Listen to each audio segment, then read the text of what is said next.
ধৈর্য। এই ধৈর্য কি কোনো গুণ, কোনো অনুভূতি, কোনো দৃষ্টিভঙ্গি? আমার জন্য ধৈর্য এক বাহন। আপনি হয়তো ভাবছেন এই কেমন বাহন? বাহন তো ঘোড়া হতে পারে, হাতি হতে পারে, উটও হতে পারে, কিন্তু ধৈর্যকে বাহন বানানো মানে? চলুন আপনাকে একটা কথা বোঝাই। পৃথিবীতে এমন কোনো বাহন নেই যে তার আরোহীকে আছড়ে ফেলেনি। সেটা উট হোক বা হাতি হোক বা ঘোড়া হোক, চলতে চলতে কখনো নড়বড় করেই বসে। তারপর সেই আরোহী পড়ে কারোর পায়, তারপর পড়ে তার নিজের নজরে। কিন্তু ধৈর্যরূপী বাহন কখনো কাউকে ফেলে না, কখনো না। না সেই আরোহী কারোর পায়ে পড়ে, আর না তো নিজের নজরে। কারণ ধৈর্য আপনাকে বিবেক প্রদান করে, বিবেক আপনাকে পরিকল্পনায় সাহায্য করে, আর পরিকল্পনা প্রদান করে আপনাকে শক্তি, আপনার লক্ষ্যের দিকে অগ্রসর হওয়া। বুঝলেন? ধৈর্যকে সঙ্গে রাখুন, নিজেকে আরো ধৈর্যশীল করে তুলুন। এই ধৈর্যের সাহায্যে আরোহণ করে দেখুন কিভাবে এই বাহন আপনাকে আপনার গন্তব্যে পৌঁছে দেবে। রাধা রাধা। অর্ধাঙ্গিনী। আপনার জীবনে অর্ধাঙ্গিনীর ভূমিকা কি হতে পারে?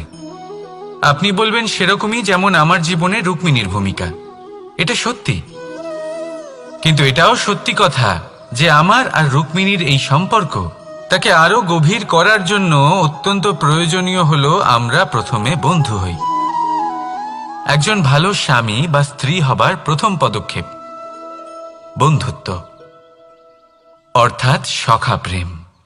যতক্ষণ না এক স্বামী স্ত্রী নিজেদের সম্পর্কে বন্ধুত্বের মাহাত্ম্য বুঝতে পারবেন না, ততক্ষণ এই সম্পর্ক যেন অপূর্ণ থেকে যাবে।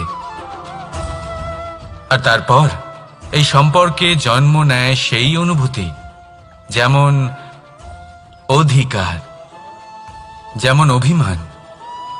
এই দুই ভাবনা যা এই সম্পর্ক ভাঙার প্রথম পদক্ষেপ হয়ে থাকে। সেই জন্য নিজের দাম্পত্য জীবনে অধিকার ফলানোর আগে নিজেকে জিজ্ঞাসা করুন, আপনি কি আপনার জীবনসঙ্গীর সব থেকে ভালো সখা হতে পেরেছেন? সম্পর্ক আরো উন্নত হবে। রাধা রাধা। বিবাহ। একজন নারীর জীবনে বিবাহের গুরুত্ব কতটা? আসুন আমরা কথা বলি রুক্মিণীকে নিয়ে। একজন নারী যিনি পবিত্র মানসিকতা নিয়ে কাউকে ভালোবেসেছেন, তাকে বিয়ে করতে চেয়েছেন। এবার বিয়ে মানে কাউকে পাওয়া, মানে কারোর হাত ধরে আগামী সমস্ত জীবন তার সাথে কাটিয়ে দেওয়া। এবার আমার হাত ধরে রুক্মিণী বিয়ের সুখ তো নিশ্চয়ই পেয়েছে, কিন্তু ওর এই প্রেমের যাত্রা, এর অন্ত হলো না, বরং তা শুরু হলো। এবার রুক্মিণীর জীবনে সেই অধ্যায় শুরু হয়ে গেছে যেখানে ওকে সেই মানুষকে বুঝতে হবে যার হাত ধরে সমস্ত জীবন অতিবাহিত করার সিদ্ধান্ত নিয়েছে সে। এবার এরকম একটা সময় প্রত্যেকের জীবনে এসে থাকে। প্রত্যেকের মানে আপনারও। আপনার জীবনেও এমন এক সময় আসবে, তার জন্য তৈরি থাকুন। নিজের মনে যা যা বিকার আছে তা কোথাও ত্যাগ করে আসুন, আর পরিশুদ্ধ ভালোবাসা দিয়ে, পবিত্র মন দিয়ে নিজের জীবন সাথীকে বোঝার চেষ্টা করুন, কোনো আশা না রেখে। যদি এরকম করতে পারেন তবেই কঠিন পরীক্ষায় উত্তীর্ণ হবেন, নয়তো নয়। রাধা রাধা। অনেকে আমাকে অনেকবার জিজ্ঞেস করেছেন যে কানাই, রুক্মিণী হলো তোমার অর্ধাঙ্গিনী, তাহলে কেন ওর এই যাত্রা এত কঠিন হলো? কেন তোমার এই অগাধ অখণ্ড ভালোবাসা পাওয়ার জন্য ওকে এত কঠিন পরীক্ষার সম্মুখীন হতে হলো? আসুন আমি আপনাকে একটা কথা বোঝাই। অগাধ অখণ্ড ভালোবাসার এই পথ, তা তো কঠিনই হবে। এবার এরকমই এক যাত্রা করতে হয়েছে রুক্মিণীকে, পরিশুদ্ধ ভালোবাসা বুঝতে পারার যাত্রা। এমন ভালোবাসা যা কিনা ক্রোধ, ভয়, মোহ, অধিকার, অহংকার, হিংসা এই সমস্ত বিকারের ঊর্ধ্বে। এবার এই যাত্রায় ওকে সাহায্য করবে রাধা। আর শুধু তাই নয়, আমি আপনাকে বলি, সংসারের প্রত্যেক নারী এই যাত্রা করে থাকেন। এবার যে নারী এই যাত্রার শেষ পর্যন্ত পৌঁছতে পারেন, তিনি এক উচ্চ স্তরে পৌঁছে যেতে পারেন, যেখানে তাকে বলা হয় অর্ধাঙ্গিনী। রাধা রাধা। সমস্যা। এবারে বলুন, সমস্যা কার জীবনে নেই? প্রত্যেকের জীবনে সমস্যা থাকেই। হ্যাঁ, ঠিক আছে, জীবন আছে যখন, তখন সময়ের সাথে সমস্যাও আসবে। কিন্তু প্রত্যেক সমস্যাই কি সময়ই নিয়ে আসে? না, আপনি সমস্ত সমস্যার দায় সময়কে দিতে পারেন না। বেশিরভাগ সমস্যা তো এমন হয়ে থাকে যাদের আমরা নিজেরাই ডেকে আনি। হে সমস্যা, এসো, আমি তোমার জন্য অপেক্ষা করছি। কিভাবে? এবার এটা নির্ভর করছে আপনার হ্যাঁ বা না এর ওপরে। বেশিরভাগ সমস্যাই এই জন্য আসে যেহেতু আমরা বারবার হ্যাঁ বলতে থাকি, আর বেশিরভাগ সমস্যা এই জন্যই আসে যেহেতু আমরা সঠিক সময় না বলতে পারি না। সেই জন্য না ভেবেচিন্তে কোনো কথা বা কোনো প্রস্তাবের সমর্থন করলে তা আপনাকে খুব বড় বিপদে ফেলে দিতে পারে। সেইখানেই কখনো না না বলতে পারা তা আপনাকে তার থেকেও বড় বিপদে ফেলে দিতে পারে। তাই মনে রাখবেন, এই অত্যন্ত জরুরি শিক্ষা। সব সময় খুব ভেবেচিন্তেই হ্যাঁ বলবেন আর দৃঢ়তার সাথে না বলবেন। আর বিশ্বাস করুন, আপনার জীবন অত্যন্ত সুখময় হয়ে যাবে। তাহলে আসুন আমার সাথে ভালোবেসে বলুন, রাধা রাধা। সাফল্য। সাফল্য এই পৃথিবীতে কে না পেতে চান? প্রত্যেক মানুষ চান যেন সাফল্য নিজে এসে তার কাছে ধরা দেয়। এবার সাফল্য তাদের কাছে এসে ধরা দেয় যারা নিজের পা ধরাতলে রেখে চলেন, যারা স্বপ্নের জগতে বিচরণ না করে বাস্তবের মাটিতে পা রেখে চলেন, এবং তাও দৃঢ়তার সাথে। সাফল্য তারা পান না যারা বাড়িতে বসে বসে শুধু স্বপ্ন দেখেন। সাফল্য নিজে থেকে তাদের কাছেই আসে যারা নিরন্তর চেষ্টা করেন, যারা পরিশ্রম করেন আর নিজের এই জীবনকে অন্যের কাছে সফল করে দেখান। তাহলে সিদ্ধান্ত হলো আপনার। সফল সবাই হতে চান, স্বপ্ন সবাই সার্থক করতে চান। স্বপ্ন তখনই সার্থক হয় যখন পরিশ্রম করবেন, আর সাফল্য তখনই আপনার সাথে থাকবে যতক্ষণ আপনি বিনম্র থাকবেন। তাহলে আসুন আমার সাথে ভালোবেসে বলুন, রাধা রাধা। এই পুষ্প দেখতে পাচ্ছেন আপনি? কি সুন্দর এই পুষ্প। সবাই চায় এরকম কোনো এক পুষ্প সে নিজের করে নেবে, নিজের কাছে রাখবে। এবার ভাবুন, এই পুষ্প যে সম্মান পায় তা কিসের জন্য পায়? শুধু কি তাকে সুন্দর দেখতে বলে? আসুন আপনাকে একটা কথা বোঝাই। এই ফুল যখন গাছে থাকে তখন এই রূপ আমাদের আকর্ষণ করে। এই ফুল দিয়ে যদি আপনি মালা বানান, কোনো মূর্তিতে দেন, তাহলে তা সম্মানের নিদর্শন হয়। এবার এই ফুলই যদি আপনি বিছানাতে ছড়িয়ে দেন, তাহলে সেই দৃশ্য দেখে সেই সুবাসে আপনার মন পুলকিত হয়ে ওঠে। কিন্তু ভাবুন, এই পুষ্পই যদি আপনি চিতায় সাজান, তাহলে এই পুষ্পকে আর কেউ সম্মান করে না। একই রকম কথা, সেই একই পুষ্প এক পরিস্থিতিতে সম্মান পাচ্ছে, এক পরিস্থিতিতে নয়। কেন? কারণ এতেই লুকিয়ে রয়েছে একটা গুরুত্বপূর্ণ শিক্ষা। এর সারমর্ম হলো এটাই যে এই সম্মান ব্যক্তি বা বস্তুকে করা হয় না, সম্মান করা হয় সময় এবং পরিস্থিতিকে। এবার এই যে সময়, তা কখনোই আমাদের বশে থাকে না। আমাদের বশে থাকে পরিস্থিতি। আমাদের পরিস্থিতি কেমন হবে তার সিদ্ধান্ত স্বয়ং আমরাই নিই, আর যেরকম আমাদের পরিস্থিতি হবে সেরকমই আমাদের সম্মান করা হবে। তাহলে আসুন আমার সাথে ভালোবেসে বলুন, রাধা রাধা। আপনি কখনো কোনো ঝর্ণার ধারে বসে থাকুন, আর সেই ধ্বনি শুনতে থাকুন।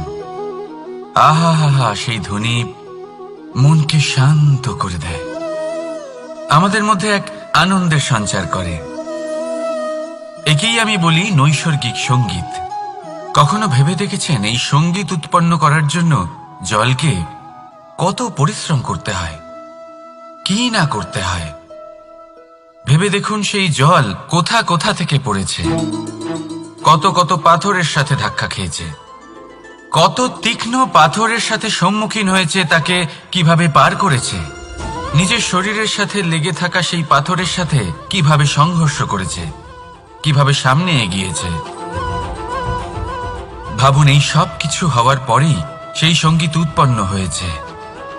এই ঝর্ণার এই মধুর সঙ্গীত কখনো আপনার কান পর্যন্ত পৌঁছতই না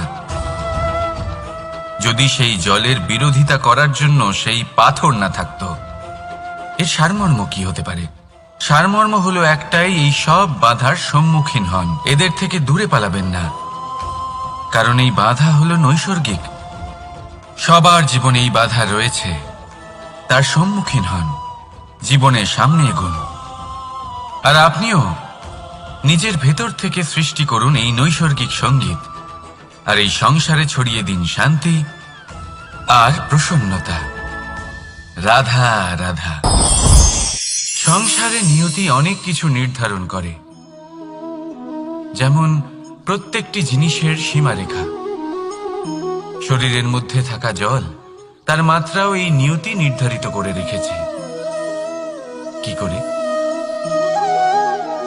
দেখুন, যদি সঠিক সময়ে আপনি পরিশ্রম করে নিজের ঘাম না ঝরান, তাহলে কিছু সময় পরে আপনার চোখের জল অবশ্যই ঝরবে। কারণ সবকিছু যদি ভাগ্যের জোরে পেয়ে যাওয়া যায়, তাকে কর্মের দ্বারা সামলে রাখতে হয়।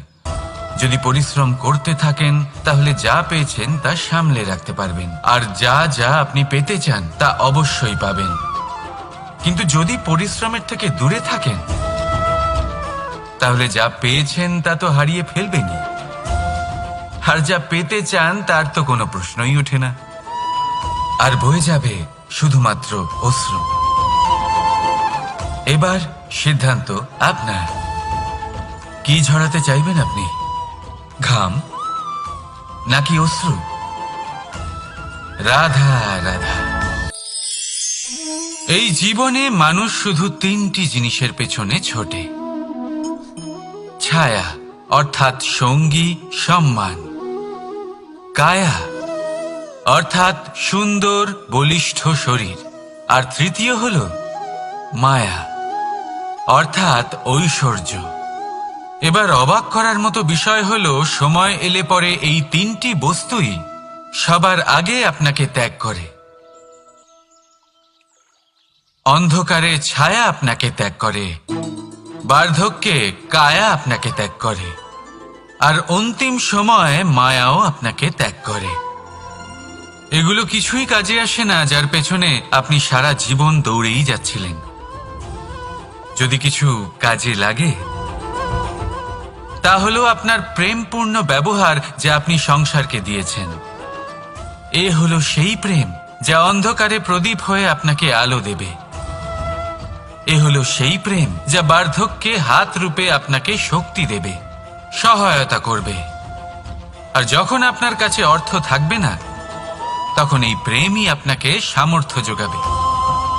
জীবনে যদি কিছু উপার্জন করতে চান, তাহলে শুধু প্রেম উপার্জন করুন। যদি আপনিও আমার মতো দূরের কথা ভাবতে চান, তাহলে শুধুমাত্র প্রেম উপার্জন করুন। আর এখন এই প্রেম ভাব নিয়েই বলুন, রাধা রাধা। কখনো প্রদীপ জ্বালাতে গিয়ে আপনার হাত পুড়ে গেছে? একবার মনে করে দেখুন সেই অনুভূতি। এক্ষুনি মনের মধ্যে যন্ত্রণার এক অনুভূতি বয়ে যাবে। কখনো হাঁটতে হাঁটতে পায়ে কাঁটা ফুটে গেছে? মনে করুন, এক্ষুনি মনের মধ্যে যন্ত্রণার এক অনুভূতি বয়ে যাবে। এরকম কেন হয়ে থাকে? কষ্ট তো শুধু তখন হয়েছিল, কিন্তু যদি আজ মনে করেন, তাহলে সেই যন্ত্রণা আপনার মনে মাথায় থেকেই যায়। এরকম কেন হয়ে থাকে যে জীবনে যখনই আমরা যন্ত্রণার অনুভব করি, তারপর আমরা সেই যন্ত্রণা নিজের সাথে বহন করে নিয়ে চলি। কারণ হলো একটাই, চিন্তা। কোনো যন্ত্রণাই এতটা কষ্ট আমাদের দেয় না যতটা কষ্ট এই চিন্তা দেয়।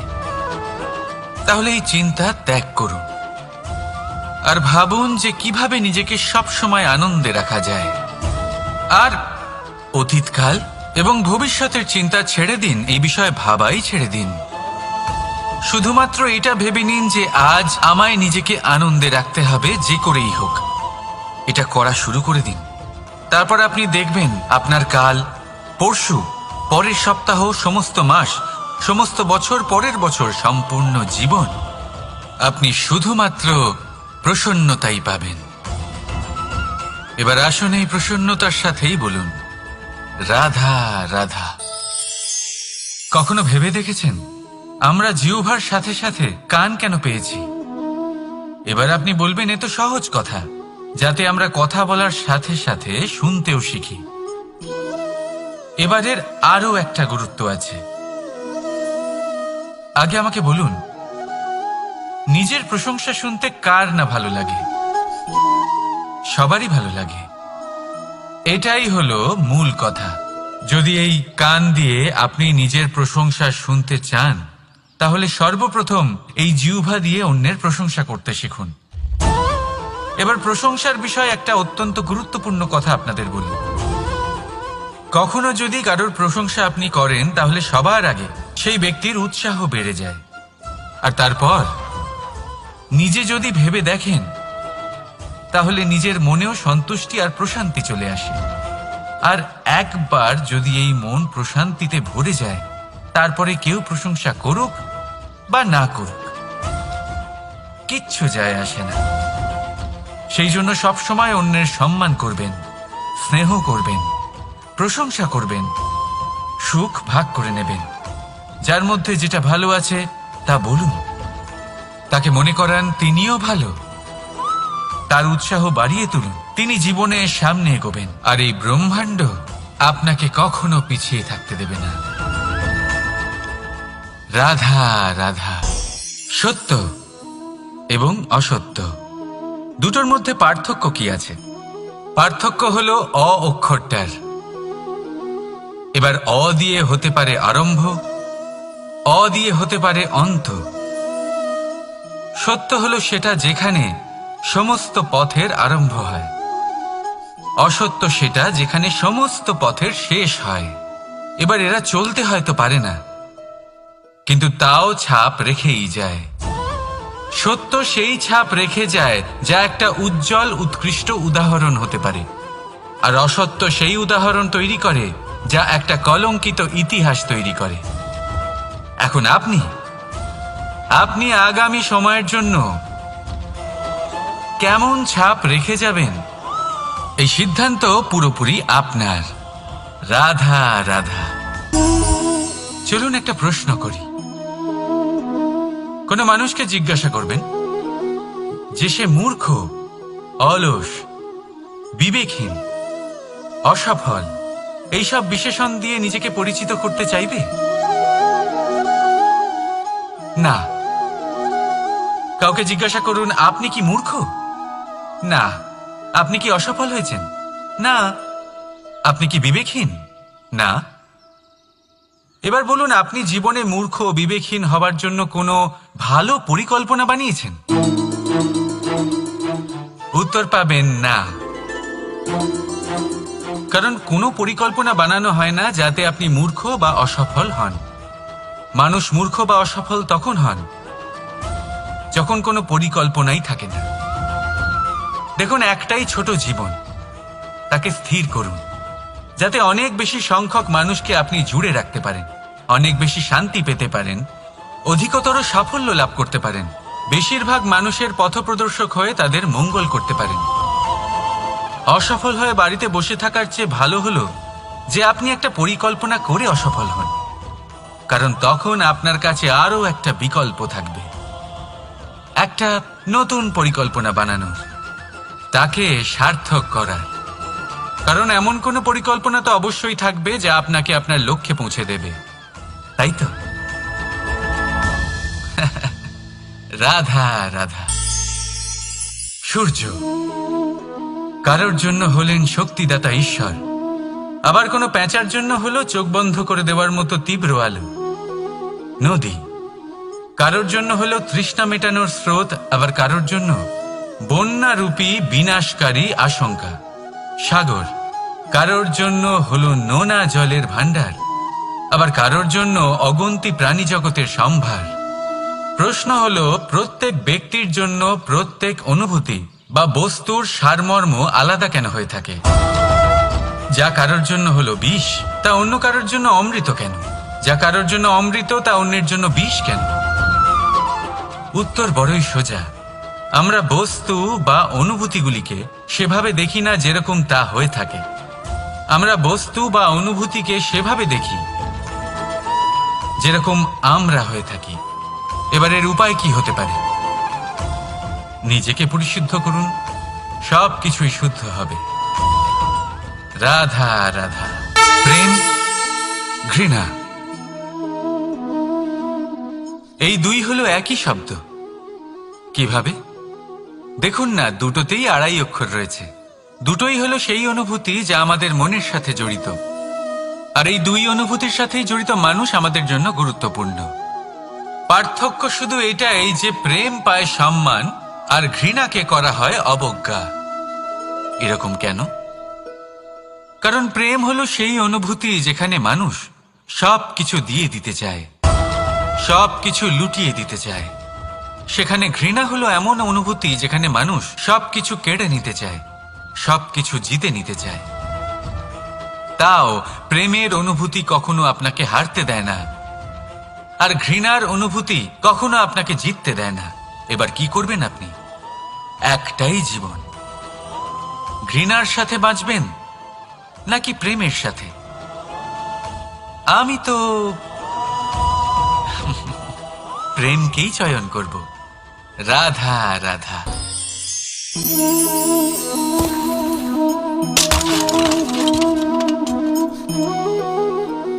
এ কি হলো? আমি আঘাত পেতেই এটা হাত থেকে পড়ে গেল কেন? ভেঙে গেল কেন? এবার আপনি বলবেন, এরকমই তো হয়ে থাকে এই জীবনে, এই সংসারে। আঘাত লাগার পরে আমাদের হাতে যা থাকে তা পড়ে যায়, যা তৈরি হয় তা ভেঙেও যায়। কিন্তু এটা কি সত্যি? আপনাকে একটা কথা বলে রাখি, আঘাত পেয়ে পড়ে যাবার পরে সংসারের যে কোনো বস্তুই হাত থেকে পড়ে যাক না কেন, সাফল্য অবশ্যই আসে। যতই খারাপভাবে আপনি পড়ে যান, আপনি আঘাত পান, ভবিষ্যৎ অবশ্যই ভালো হবে। কারণ এই আঘাত, অসফলতা, এই অসুবিধা, এগুলো আমাদের এমনভাবে পরিশুদ্ধ করে যেমন আগুন সোনাকে করে থাকে। সেজন্য জীবনে শুধু সামনে এগোতে থাকুন, দৃঢ়তার সাথে এগোতে থাকুন, আর কখনো আঘাত পেয়ে পড়ে যেতে ভয় পাবেন না। কারণ এটা আসন্ন সাফল্যের সংকেত। আর সাফল্য তখনই আসবে যখন আপনি পড়ে যাবেন, যখন আপনি আবার উঠে দাঁড়াবেন এবং আপনি আবার জীবনে সামনে এগোতে থাকবেন। রাধা রাধা। সময় অত্যন্ত কঠোর প্রভু। আপনি অনেক লোককে এটা বলতে শুনে থাকবেন, আমার কাছে এত সময় নেই, এই কাজে আসলে অনেক সময় লেগে যাবে, এই বিষয়ে ভাবার জন্য আমার সময় লাগবে। আচ্ছা, আমি আপনাকে একটা কথা বলে রাখি, যদি আপনি এটা নিশ্চিত করার জন্য বেশি সময় নিয়ে ফেলেন যে আপনার কি করা উচিত, তাহলে সময় এটা নিশ্চয়ই করে নেবে যে আপনার সাথে কি করা যেতে পারে। কারণ এই সময় এ কিন্তু অত্যন্ত কঠোর। যতক্ষণ আপনার সাথে রয়েছে, এর সমাদর করতে শিখুন, এর সম্মান করতে শিখুন, এর সদ্ব্যবহার করতে শিখুন। যদি এরকম না করেন, তাহলে এই সময়ের নিজেকে আর আপনাকে বদলাতে অধিক সময় লাগবে না। তাহলে আসুন, এবার সময় এসে গেছে ভালোবেসে বলার রাধা রাধা। এই পাথর দেখছেন আপনি, নদীর তলদেশে পাওয়া যায়। প্রয়াস করতে থাকে যাতে নদীর জল প্রবাহকে আটকাতে পারে। আটকাতে কি পারে? কখনোই নয়, বরং তার ধারালো কোণাগুলো মসৃণ হয়ে যায়। এবার এ থেকে কি শিক্ষা পাওয়া যায়? এর থেকে এটাই শিক্ষা পাওয়া যায় যে ব্যক্তি দৃঢ়তার সাথে জীবনে শুধু আগে এগোতে থাকেন না থেমে, তিনি না শুধু নিজের লক্ষ্য প্রাপ্তি করতে পারেন, বরং নিজের পথের সমস্ত বাধার অস্তিত্বই পাল্টে দিতে পারেন। তাহলে আপনি কি হতে চাইবেন? সেই ব্যক্তি যিনি নিজের বাধাকে দূরে ঠেলে আগে এগোতে পারেন, নাকি সেই ব্যক্তি যিনি অন্য কারোর পথে বাধা হয়ে থেকে তার নিজের অস্তিত্বই হারিয়ে ফেলেন? সিদ্ধান্ত হলো আপনার। রাধা রাধা।